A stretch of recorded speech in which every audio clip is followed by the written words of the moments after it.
Students, today our topic for discussion is about introduction to biology, characteristics of living organisms, and also we will discuss about different branches of biology. तो चलिए students topic start करते हैं।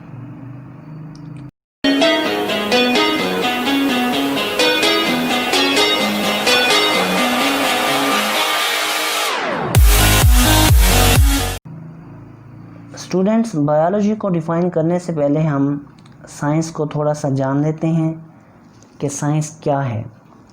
Science हमारे पास एक ऐसा इल्म है जो हम फितरत के असूलों को समझने के लिए मुशाहदात और तजुर्बात से हासिल करते हैं। उसके बाद फिर हम लॉजिकल रिज़ल्ट, जिसे हम मंतकी रिज़ल्ट या नताइज कहते हैं, वो हासिल करते हैं। ऐसे इल्म को हम क्या कहते हैं? साइंस कहते हैं। अब बायोलॉजी भी क्या है हमारे पास? साइंस की एक ब्रांच है। अब इसको हम डिफ़ाइन करते हैं कि बायोलॉजी क्या है। बायोलॉजी जो हमारे पास वर्ड है, इसको हमने ग्रीक लैंग्वेज से ड्राइव किया है, जो कि दो अल्फाज पर मुश्तमिल है, बायोस एंड लोगोस। बायोस का मतलब है हमारे पास लाइफ, और जो लोगोस है इसका मतलब है हमारे पास स्टडी। तो हम कह सकते हैं बायोलॉजी हमारे पास क्या है? स्टडी ऑफ लाइफ या स्टडी ऑफ लिविंग थिंग्स है। तो इसके मुतालिक हमारे माइंड में और भी बहुत से सवालात आते हैं लिविंग थिंग्स के मुतालिक। अगर हम बात करें, अब लिविंग थिंग्स के मुतालिक बात की जा रही है तो हमारे माइंड में सवाल आता है कि ज़िंदगी का क्या मतलब है, या ज़िंदगी क्यों बनाई गई। ये भी तो मतलब लिविंग ऑर्गेनिज़म्स के मुतालिक सवालात हैं ना। तो ये ऐसे सवालात हैं जिनका बायोलॉजी जवाब नहीं देती। बीइंग अ मुस्लिम, हम कुरान पाक पे यकीन रखते हैं, तो ये ऐसे सवालात हैं जिनका जवाब हमें हमारे जो मजहबी स्कॉलर्स हैं वो देते हैं, या जो हमारी कुरान की तालीमात हैं उनसे हमें इनका जवाब मिल जाता है। तो अगर कुरान पाक की रूह से हम देखें ज़िंदगी का मकसद क्या है, तो हमें जवाब मिल जाता है कि अल्लाह पाक ने इंसानों और जिन्नों को सिर्फ़ अपनी इबादत के लिए ही पैदा किया।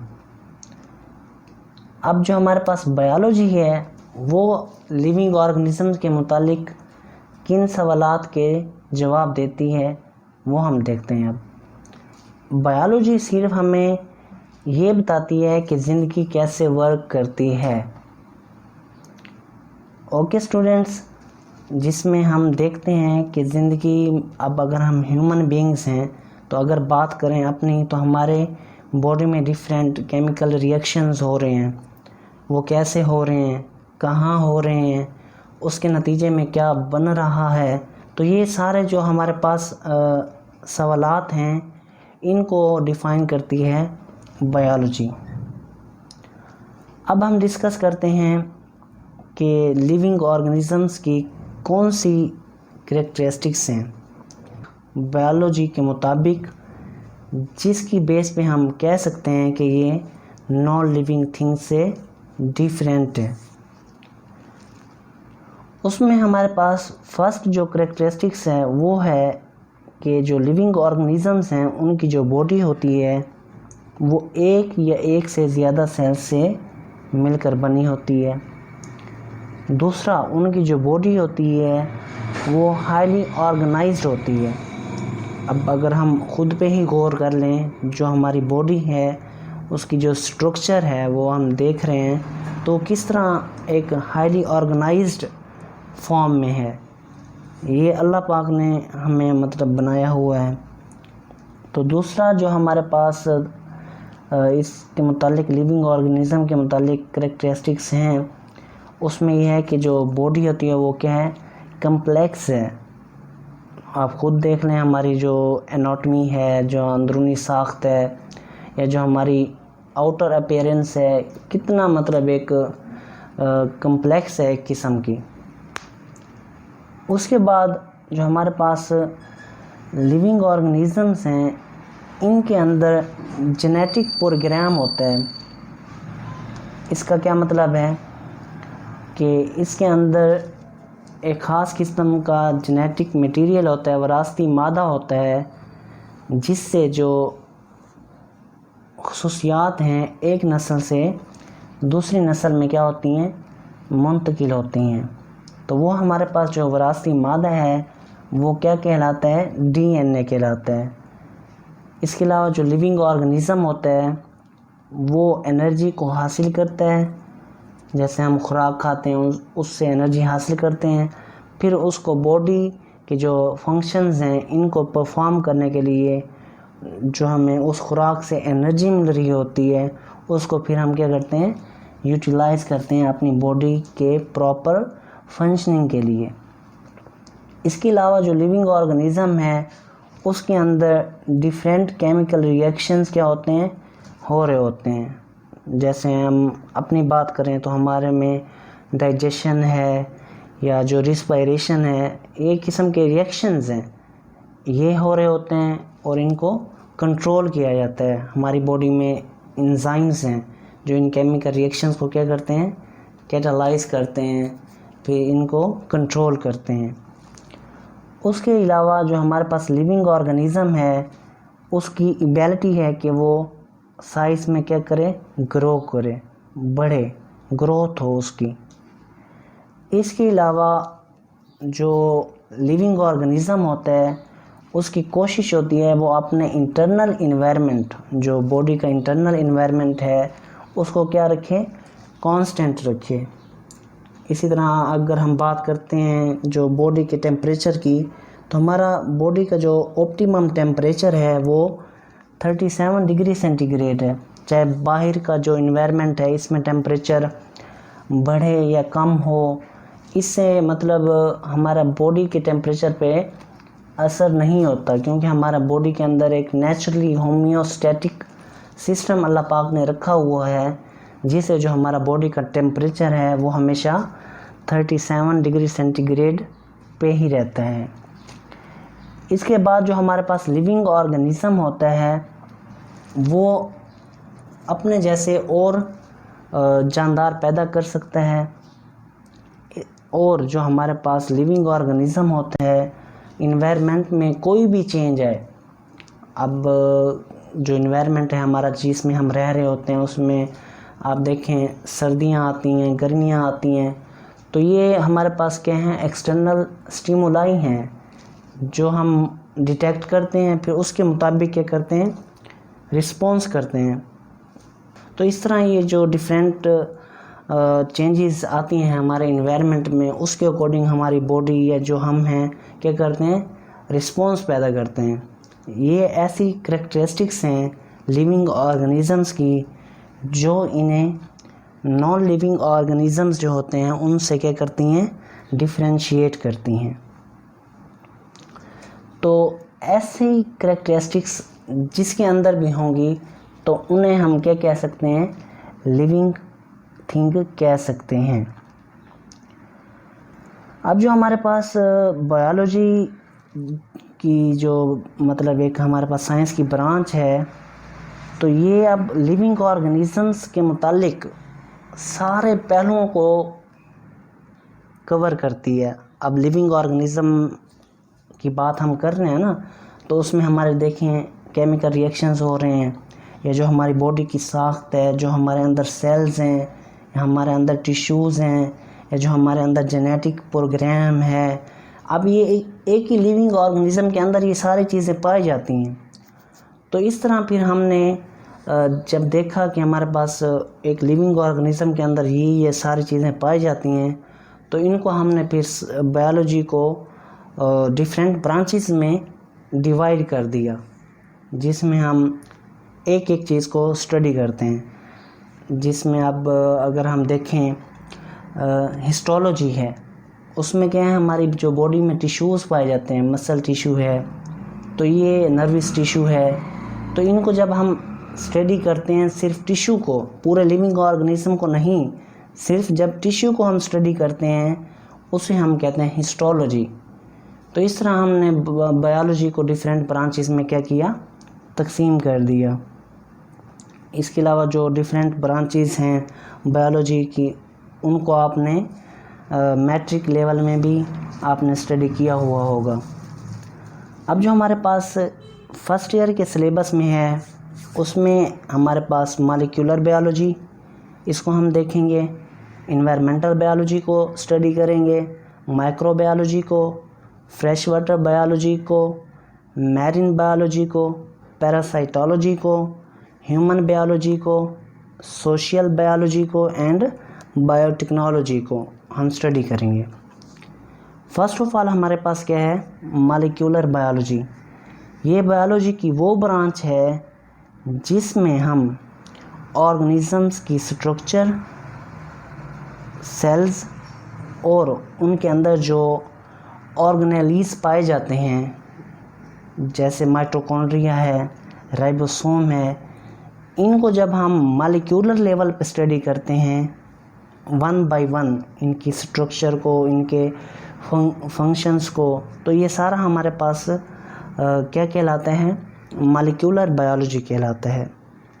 अब जो हमारे पास मॉलिक्यूल है वो कैसे बनता है, वो हम जानते हैं, कम्बिनेशन ऑफ एटम्स से बनता है। ये आगे हम अगला टॉपिक पढ़ेंगे ना, लेवल्स ऑफ बायोलॉजिकल ऑर्गेनाइजेशन, उसमें ये सारी आ जाएंगे वन बाय वन। अब है हमारे पास इन्वायरमेंटल बायोलॉजी। अब इन्वायरमेंट को अगर हम देखें, इन्वायरमेंट क्या होता है, सराउंडिंग ऑफ लिविंग ऑर्गेनिज्म, इसे हम क्या कहते हैं, इन्वायरमेंट। अब इन्वायरमेंटल बायोलॉजी क्या है, इसमें क्या है, ऑर्गेनिजम्स का अपने इन्वायरमेंट के साथ जो रिलेशन है, इसको हम स्टडी करते हैं। अब जो ऑर्गेनिज़म है, इसका अपने इन्वायरमेंट के साथ, इन्वायरमेंट जो है ऑर्गेनिक इन्वायरमेंट भी हो सकता है और इनऑर्गेनिक इन्वायरमेंट भी हो सकता है। तो इन इन्वायरमेंट के साथ जो इंटरेक्शन है ऑर्गेनिज्म का, जब हम इसको स्टडी करते हैं, वो हमारे पास क्या कहलाते हैं, इन्वायरमेंटल बायोलॉजी कहलाता है। स्पेशली हम कह सकते हैं कि जो ऐसे इंटरेक्शन इन्वायरमेंट के साथ जो ह्यूमन एक्टिविटीज़ के साथ क्या करें, रिलेट करें, इनको हम स्टडी करते हैं। इसके बाद है हमारे पास माइक्रोबायोलॉजी। माइक्रोबायोलॉजी में हम स्टडी करते हैं माइक्रो ऑर्गेनिजम्स को। माइक्रो ऑर्गेनिजम्स हमारे पास ऐसे जानदार होते हैं जो हमें आम आंख से नज़र नहीं आते। इनको देखने के लिए हमें माइक्रोस्कोप की ज़रूरत पड़ती है, जैसे बैक्टीरिया हो गया, वायरसेस हो गए, प्रोटोजोआ हो गया, या माइक्रोस्कोपिक जो एल्गी और फंजाई वगैरह हैं, ये हमारे पास माइक्रो ऑर्गेनिजम्स कहलाते हैं। इनको जब हम स्टडी करते हैं तो वो ब्रांच हमारी बायोलॉजी की क्या कहलाती है, माइक्रो बायोलॉजी कहलाती है। उसके बाद है हमारे पास फ्रेश वाटर बायोलॉजी। इसको स्टडी करने से पहले हम देख लेते हैं फ्रेश वाटर क्या होता है। फ्रेश वाटर हमारे पास ऐसा वाटर होता है जिसमें जो डिज़ोल्व्ड साल्ट्स हैं, उनकी जो कंसंट्रेशन हो वो क्या हो, उनकी जो मिकदार हो वो कम हो। ऐसे वाटर को हम क्या कहते हैं, फ्रेश वाटर कहते हैं। इसकी एग्जांपल्स के तौर पर हम कह सकते हैं जो हमारे पास दरिया हैं, झीलें हैं, ये हमारे पास क्या हैं, फ्रेश वाटर बॉडीज़ हैं। इन फ्रेश वाटर बॉडीज़ में जब हम लिविंग ऑर्गेनिजम्स को स्टडी करते हैं तो वो ब्रांच हमारे पास क्या कहलाती है, फ्रेश वाटर बायोलॉजी कहलाती है। और इसके अलावा जो हमारे पास इस इन्वायरमेंट में, इस वाटर में जो फिज़िकल और केमिकल पैरामीटर्स होते हैं इनके, जैसे पीएच हो गई, या जो उसमें मेटल्स आयंस हो गए, या क्लोराइड्स या फ्लोराइड्स वगैरह की जो कंसंट्रेशंस मिकदार हो गई इस पानी में, तो ये हमारे पास फिज़िकल और केमिकल पैरामीटर्स हैं इनको भी हम स्टडी करते हैं और इनके लिविंग ऑर्गेनिजम्स की बॉडी पे क्या असरात होते हैं वो भी हम फ्रेश वाटर बायोलॉजी में स्टडी करते हैं। अब हम डिस्कस करते हैं मैरीन बायोलॉजी को। अब जिस तरह अभी हमने फ्रेश वाटर की बात की, इसी तरह हमारे पास मैरीन वाटर होता है। अब ये ऐसा वाटर होता है जिसमें जो डिसॉल्व्ड साल्ट्स होते हैं उनकी जो कंसंट्रेशंस है वो क्या होती है, मैक्सिमम होती है, ज़्यादा होती है। तो मैरीन वाटर जो हमारे पास बॉडीज़ हैं इनमें हमारे पास सीज़ आ जाते हैं, समंदर आ जाते हैं एंड ओशंस आ जाते हैं। अब इस इन्वायरमेंट में जब हम लिविंग ऑर्गेनिजम्स को स्टडी करेंगे और इस इन्वायरमेंट के भी अपने क्या हैं फिज़िकल और केमिकल पैरामीटर्स होंगे, ठीक है ना, जो लिविंग ऑर्गेनिज्म पे क्या करते हैं, असर अंदाज होते हैं। जैसे अभी हमने बात की पीएच की या मेटल आयंस की, तो ये ऐसे पैरामीटर्स हैं जो वहाँ के लिविंग ऑर्गेनिजम्स हैं उन पे क्या करते हैं, असर अंदाज होते हैं। इसको भी हम स्टडी करते हैं किसमें, मैरीन बायोलॉजी में। उसके बाद है हमारे पास पैरासाइटोलॉजी। ये बायोलॉजी की वो ब्रांच है जिसमें हम पैरासाइट्स को स्टडी करते हैं। पैरासाइट्स एक किस्म के लिविंग ऑर्गेनिजम्स होते हैं जो क्या करते हैं, दूसरे लिविंग ऑर्गेनिज्म पे रहते हैं, उनसे खुराक लेते हैं। एक तो जिन ऑर्गेनिज्म पे रह रहे हैं उनसे रहने की जगह ले ली, दूसरा उनसे क्या है, खुराक ले रहे हैं और बदले में क्या करते हैं, उन्हें कोई नुकसान पहुंचाते हैं। ऐसे ऑर्गेनिजम्स को हम क्या कहते हैं, पैरासाइट्स कहते हैं। जब हम इनको स्टडी करते हैं तो वो ब्रांच हमारे पास बायोलॉजी की कौन सी ब्रांच कहलाती है, पैरासाइटोलॉजी कहलाती है। अब इसमें हम इनकी स्ट्रक्चर, इनका मोड ऑफ ट्रांसमिशन, कि ये एक ऑर्गेनिज्म से दूसरे ऑर्गेनिज्म में कैसे ट्रांसफ़र होते हैं, इनकी लाइफ हिस्ट्रीज़, और इसका जो होस्ट पैरासाइट, होस्ट जिस पे जाकर ये क्या करते हैं, रहते हैं, और इनका आपस में क्या मतलब रिलेशनशिप होता है वो हम सारा स्टडी करते हैं किसमें, पैरासाइटोलॉजी में। उसके बाद है हमारे पास ह्यूमन बायोलॉजी। ये हमारे पास बायोलॉजी की वो ब्रांच है जिसमें हम स्टडी ऑफ मैन करते हैं। अब इसमें अगर हम मैन लिविंग ऑर्गेनिज्म है ना, तो उसमें इसकी फॉर्म, इसकी स्ट्रक्चर, इसके फंक्शंस, इसकी हिस्टोलॉजी, इसकी एनाटॉमी, अंदरूनी साख्त जिसे हम कहते हैं, मॉर्फोलॉजी, इसकी बनावट जो हमें नज़र आ रही होती है, या इसकी जो एवोल्यूशन है, ये कहाँ से मतलब इवोल्व हुआ पहले, मतलब जैसे अगर साइंस के अकॉर्डिंग, नॉट इस्लाम, हम तो मुसलमान हैं, हमारा एक दूसरा एक हमारा बिलीव है, यकीन है। साइंस कहती है कि जो इंसान है, मैन है, इसका एवोल्यूशन हुआ है चिंपैंजी से। तो ये सारा जो हम स्टडी करते हैं, इसकी जेनेटिक्स हो गई, सेल बायोलॉजी हो गई, तो ये सारा कुछ हम किस में स्टडी करते हैं, ह्यूमन बायोलॉजी में ही स्टडी करते हैं, मैन के मुतालिक जितनी भी ये चीज़ें हैं। इसके बाद है हमारे पास सोशल बायोलॉजी। सोशल बायोलॉजी में हम जो हमारे पास सोशल बिहेवियर हैं और जो हमारी बाहमी ज़िंदगी होती है लिविंग ऑर्गेनिजम्स की, उसको स्टडी करते हैं।